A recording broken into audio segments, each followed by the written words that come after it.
It's the same old story for Pakistan. They're short on foreign currency once again. There will be no IMF negotiations, nor will they seek financial assistance from the Saudis this time. Rather, they are promoting Islamic bonds at the highest interest rate, which shows the financial crisis of the Islamic country. Welcome to YouNik Economy Channel, a place where you may learn about current events and geopolitical and economic problems covered by YouNik. What are we discussing in terms of money for these Islamic sukuk bonds issued by Pakistan government? Well, approximately $1 billion is at stake here. This money was urgently needed by Pakistan, and as you may be aware, lenders love to lend to those in financial need. I'll explain why beggars can be choosers. If you need money quickly, you can't be sparing with interest rates. Pakistan's Islamic ties serve as a good example. In this case, the maturity time is 7 years, and the interest rate is 7.95%. Please allow me to provide some context for what these numbers may appear to be.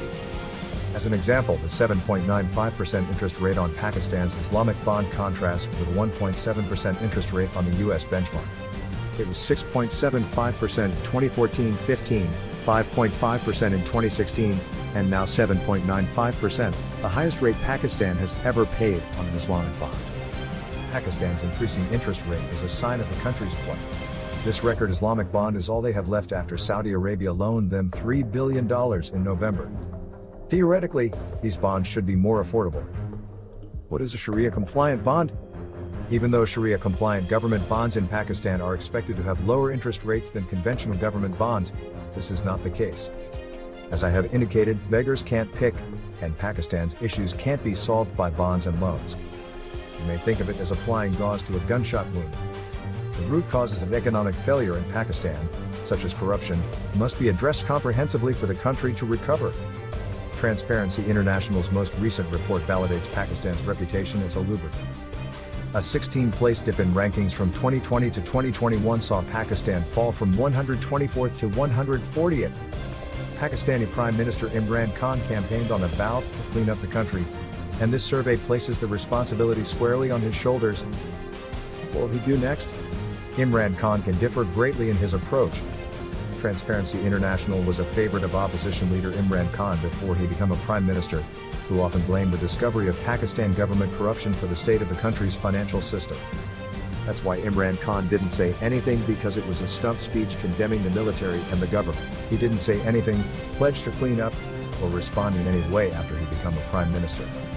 However, Imran Khan has broken yet another of his promises to Transparency International. As expected, Pakistan's wheels are greased to the teeth. Former members of Imran Khan's party have been accused of embezzling funds from abroad and concealing bank accounts. With a party in disarray, how is it possible for the Prime Minister to clean up the entire country? Imran Khan is the target of a social media campaign by opposition leaders who allege that he is the punchline to every joke. As the king of corruption, this is a truly dangerous situation.